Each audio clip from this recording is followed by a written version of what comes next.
Thank you, everyone. By the way, quick show of hands, who here actually works with a SaaS community? Awesome. It's like a lot of you. So you really are people, and I feel like you're in for an absolute treat today. I've got two amazing community leaders with me. First, I have Allie. Allie runs community at Salesloft. Is anyone familiar with Salesloft? We actually use Salesloft at Bevy. We also did at MuleSoft and Salesforce, and it is like the top sales engagement platform. Really helps salespeople better engage and communicate and drive revenue for their teams. And then I also have Kevin here. Kevin he's global head of customer advocacy for the Adobe Digital Experience Cloud. Is that correct? Mm-hmm. Yeah. And I say, is that correct? Because Kevin's actually been so successful over the course of his career running the community for Marketo at Adobe. Show of hands quickly, who's familiar with the Marketo user groups? Right, like an absolute gold standard of community. So another round of applause for Marketo. And so your team has recently actually been tasked to step up and really create a sort of framework for the broader Adobe Digital Experience Cloud. So tell me, that's gotta be both a really exciting opportunity, but also one that's sort of fraught with some new challenges. So how are you thinking about doing that? Yeah, I mean, can you guys hear me okay? Yep. Yeah. I mean, we're basically going from a one solution, which Marketo has a thriving customer base, but shifting it from just Marketo to now over 11 different solutions across the Adobe Digital Experience business. So it is quite challenging. There's a lot that we don't know, but the nice thing is with Adobe, there's almost like green pasture as far as like where we could take it. Yeah.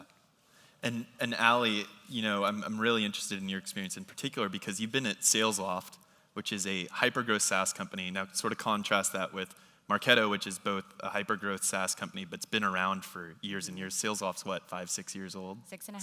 6.5 years old. Yeah. You've been there for 5.5 of those years, and you've been in roles from client success, product management, and recently, before stepping up as head of community, you were actually chief of staff to the CEO of the company. That sounds fancier than it is, but yes.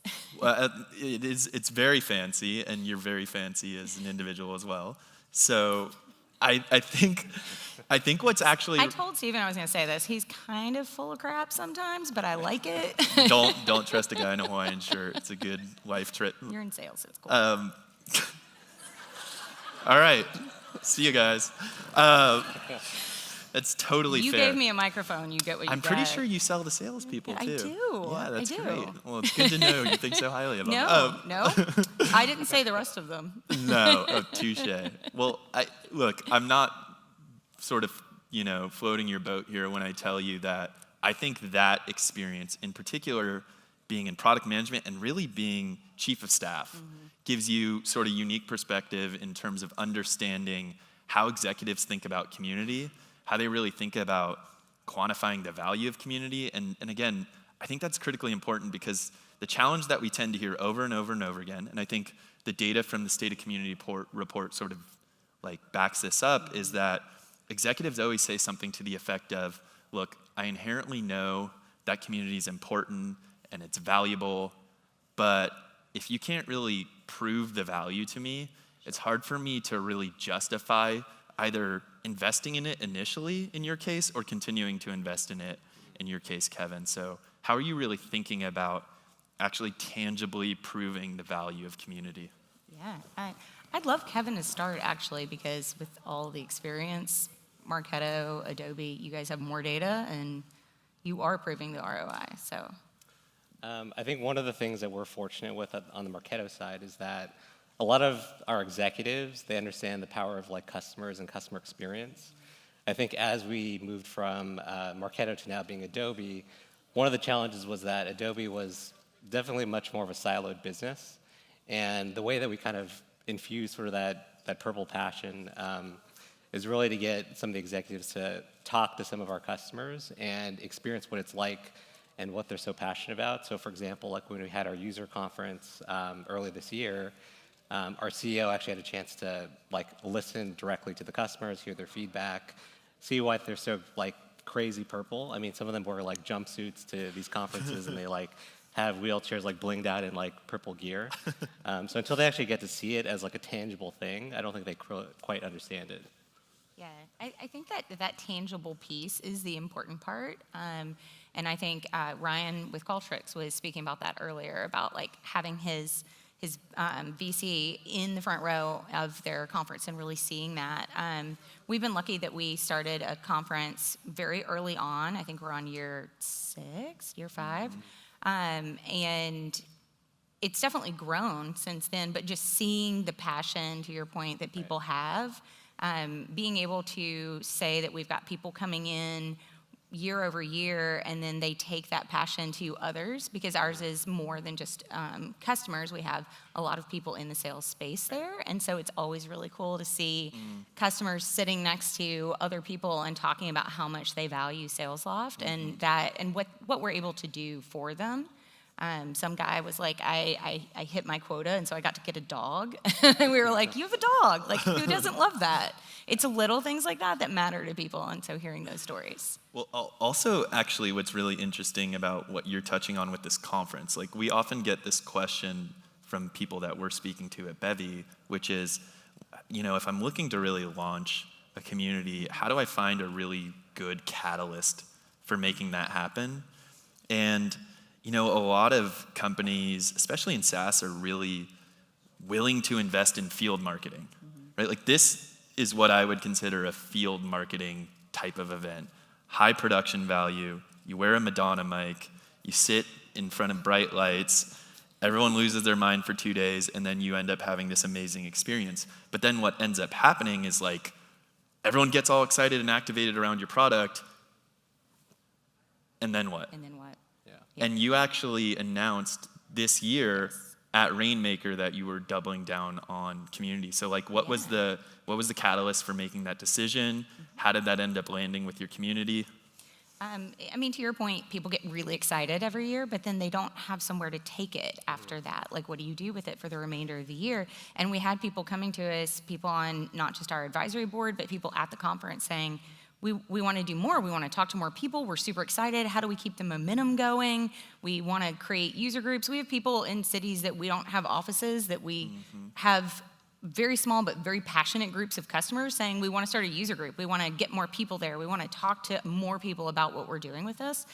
And they brought it to us. They asked us for this. They were posting it. They were talking to our customer success reps. They were talking to sales reps, and they were like, we need more. We need more connection. And what they wanted was that physical connection as well, not just the be able to talk to other people online, because we can definitely provide that, but they wanted to meet face-to-face with other people who were excited about what we were doing with Salesloft. And do that not just at a conference. Yeah, do it more often and do it locally. And one anecdote you told me is at your customer advisory board, when you were thinking about launching like local user or practitioner or partner sort of groups, one of the questions that was asked of everyone around the table is, who here would be willing to actually start a group?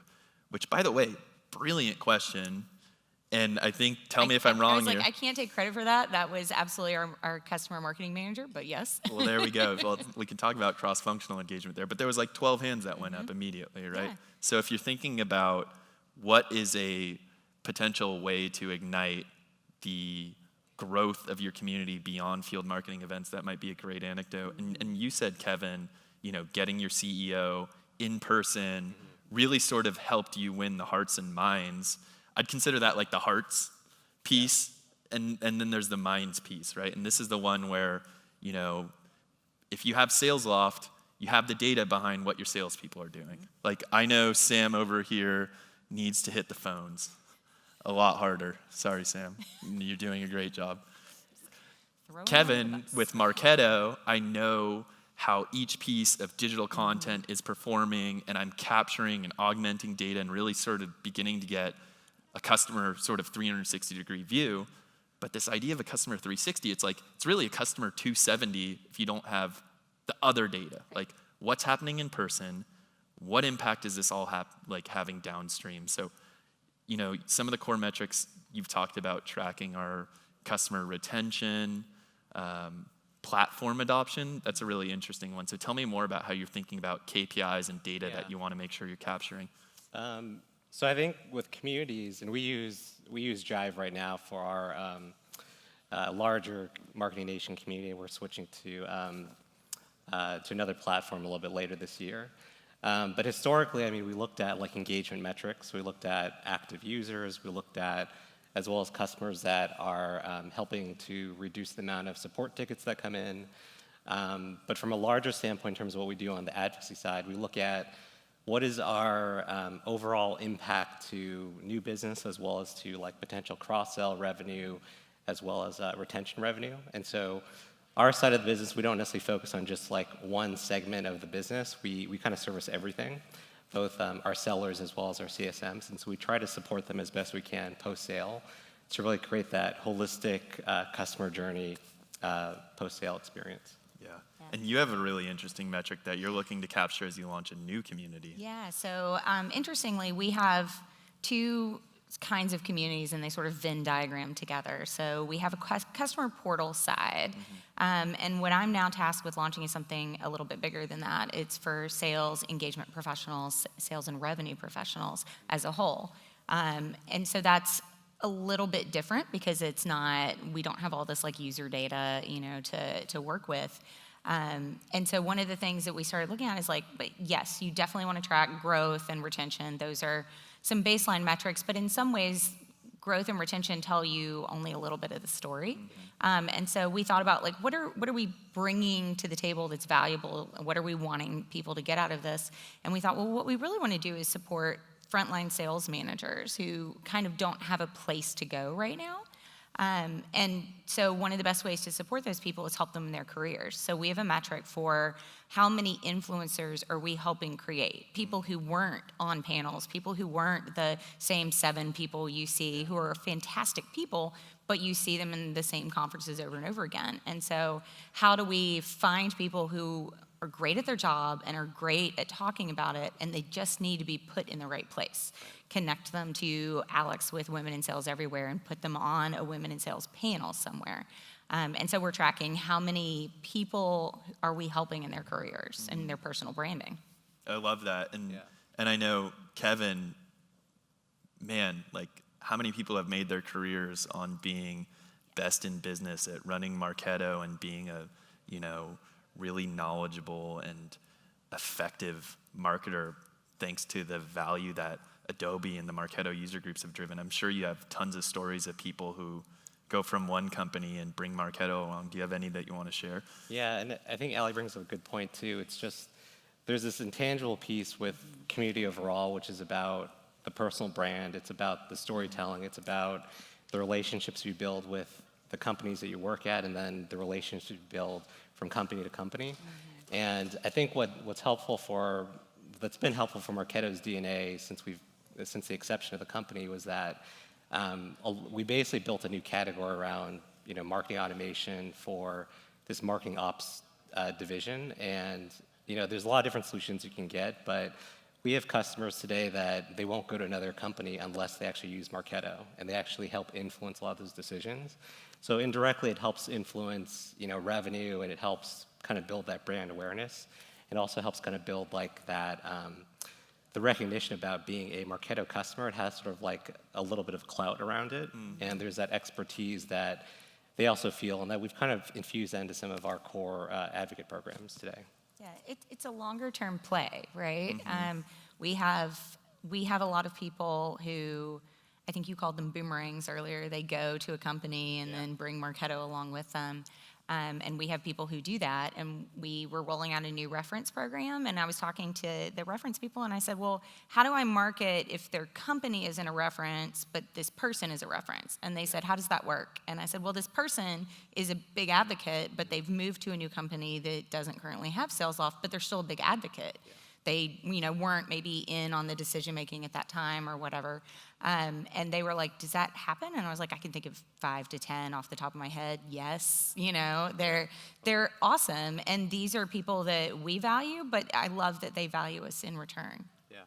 And we have, like, I'm sure a lot of you guys also have similar stories where it's just, you have these advocates that they may not necessarily be at a company that's like your client or your customer, but they might be an influencer in the space that can influence kind of the direction of where you go.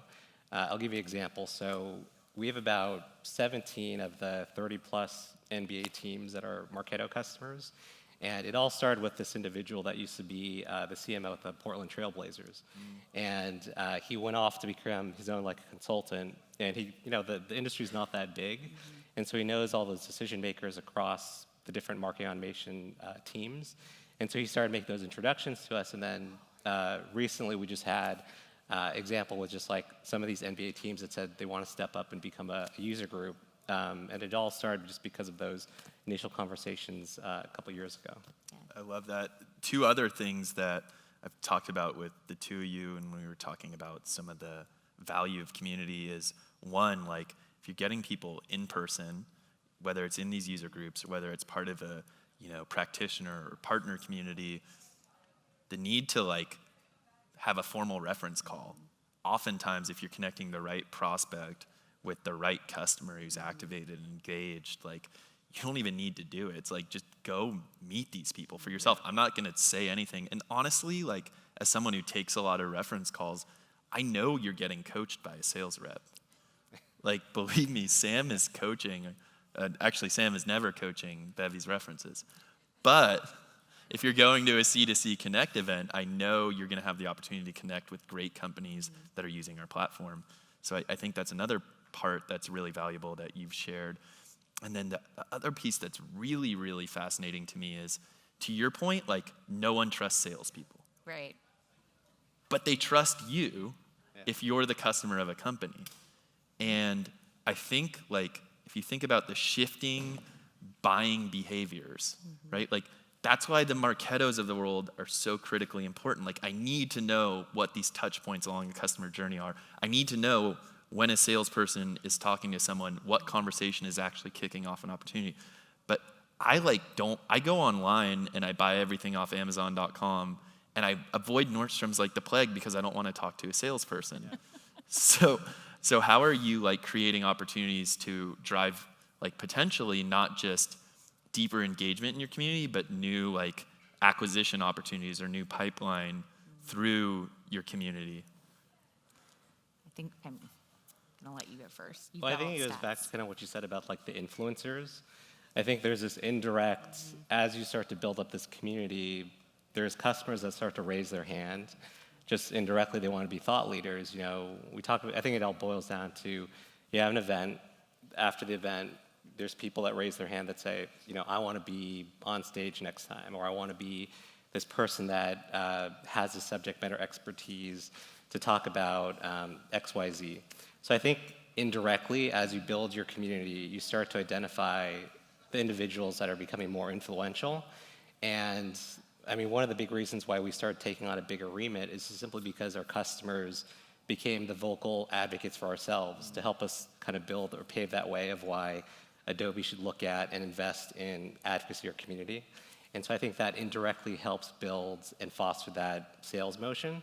And it's not a direct, picking up the phone call and saying buy this product or this solution, but just by the word of mouth, they just decide to, get on the bandwagon type of thing. As a company, our mission is to have every seller be loved by the buyers that they serve. And that's important to us. And we use the word love intentionally because you're right, sales gets kind of a bad rap. But we think that it's important to have those authentic connections. And so that's one of the things that we spend a lot of time doing is showcasing people who are able to have those authentic connections. And those are the people that we are then elevating because they're helping transform the sales industry too. And again, sometimes those aren't our customers. Sometimes those are just people who are doing really amazing things in the sales and engagement space. And I love that. If I had to synthesize what the two of you are saying, it's that one of the most powerful ways to leverage a SaaS community is to turn your best ambassadors and customers into heroes and really elevate their career, and then ensure you're staying engaged with them and are following them on their professional journey. Because if you do, they're probably going to bring, their new purple haircut and their sales love stickers and start stamping them up everywhere. And, look, I've had Salesloft at MuleSoft and Salesforce. and now we have Salesloft at Bevy. Like, so we're a testament to that. And believe me, like, when Salesforce acquired MuleSoft, I probably shouldn't say this on stage, but it was really, like, no one was getting rid of Marketo, right? So, you know, like, that's within a company that has a phenomenal marketing cloud itself. So I think that's like an amazing testament. Kevin, you had talked about something earlier, and that's that you actually are working to build out like a customer advocacy scorecard. Oh yeah, talk about that. Can you tell us about that? Because I think that's really valuable. So I think historically, the challenge that a lot of, whether you're running a community or you look at the metrics, one of the things that's challenging, at least for us initially, was that we look at engagement scores, we look at who's active in community, which to some degree I think the execs don't necessarily see the full value or the full picture of that. And so what we're trying to do right now is we're working with like our marketing ops team, and just like Marketo has like a lead scoring ability to see like what's the propensity that someone's likely to buy a solution from us, or you know, upsell or cross-sell type of thing. We're actually building out like kind of the reverse of it, so building out an advocate scorecard. So using Marketo to kind of look at all the different touch points or the kind of the acts of advocacy that a customer will do, and ultimately be able to determine what's the propensity that someone's likely going to do something in the future. And that's going to be like kind of a key metric that we look at in the future. But we also look at it across the board from like our reference program and some of the other things that we have that's part of the advocacy programs here. It was the way you described it earlier was a weighted scorecard, and I do love a good weighted scorecard because it helps drive business decisions, right? Like when David was talking earlier about the number of people who don't have things hooked up to their CRM or they don't have some of the data, you know, community gets a rap for being sort of squishy in a lot of ways. We live in kind of a gray space, but what we know and what we can quantify drives business decisions, and we were talking about that earlier. I'd love you to share the example that you were talking about earlier. I mean, the biggest piece is like, and I kind of alluded to it a little bit, it's just, I think at the exec level, or even just when you're trying to prove your ROI, you're trying to get more budget, there's stuff that you could track initially at the ground level, which is maybe community engagement. It might be just, you know, touches that you have, but it's also how to quantify voice of customer, or, you know, what is the value of talking to a customer that gives you feedback on the product or the solution. And I think it's kind of what you talked about too. It's like, it's a longer tail impact, which initially maybe not influence like a direct quarter or maybe even that year, but the end result could be like, it could drive momentum for your business going forward. I think, you know, when we got acquired, or even before we got acquired, that was like one of the biggest incentives that Adobe looked at. It's like, what does our customer base look like? What is it that gets them excited? And are we going to place our bets on the core customers of Marketo to then eventually become advocates for Adobe? So I think that plays into part of it. So I think it covers both that qualitative and quantitative approach. Well, and you mentioned earlier that you were asked to provide a number of influencers in a certain industry to determine whether or not it made business sense to move into that industry or into that space. And that's driving business decisions. And I spent 18 months as chief of staff sitting with all of the executive leadership in and out every single day. And almost always, hands down, people were asking for more data. And so even if you're not tying it directly into this quarter's close of business, those pieces of information will come into some valuable play at a later point. Yeah, and you pointed out your executive team tends to be reading out all that data from a single source. And so making sure all that data is aggregated, whether it's through your marketing automation system, you know, in Marketo or in your CRM, whatever you're using, and ensuring that you're recognizing that that's where they're doing their reporting out of. So get the data there, repackage it in a way where it's actually very like meaty and tangible and something they can wrap their hands around. And if you can do that, like, you're going to encourage investment. I think you touched on something really interesting, which is when Marketo got acquired, they actually literally looked at like, you know, who is the customer base and what do they think about you? And I really think what's interesting is, in my experience at MuleSoft, like early on, we started as an open source platform where people couldn't differentiate us from the Tibcos of the world and the Del Boomies of the world. And because our community was so much more activated and engaged, it really created separation. And like there's this race in SaaS towards feature function parity, where it's really hard to just do a feature by feature comparison and actually say like, this is all that different. But what is tangible and what the people in this room can drive is a community that feels differently about something. And that's the defensible asset. Like that's the competitive moat. So I love what you're saying. We've got less than 2 minutes. I want to hear in 60 seconds, what's your biggest misstep or advice for someone based on, a mistake you made along the way? I don't know that I have advice yet because I haven't fixed my misstep. So we were actually supposed to roll out a live version. I'm in beta testing of the new community I'm tasked with. We were supposed to roll that out Wednesday night. We didn't. 11th hour, we followed up feedback from our early community adopters, and we're like, we need to pivot slightly. We need to change what we're doing because we're not adding the value we want to. And so that's what we're doing now. Love it. So it's not a fail, it's just a delay. There we go. And it's an iteration based on what your community wants. Yes, we know we're providing the right thing this way. Thank you. Maybe this is no surprise, but like as a marketing automation company, we've done our fair share of sending the wrong emails to different people. So I remember there was a time that we were doing a big launch, and we sent out this announcement to some of our key customers, and it went to like 50,000 users, promoting the wrong thing, and some of the links were broken. So that was a misstep just in terms of just double checking the work and all that kind of stuff. Always send the test email. Always send the test email. Always watch a GIF all the way through. Yes.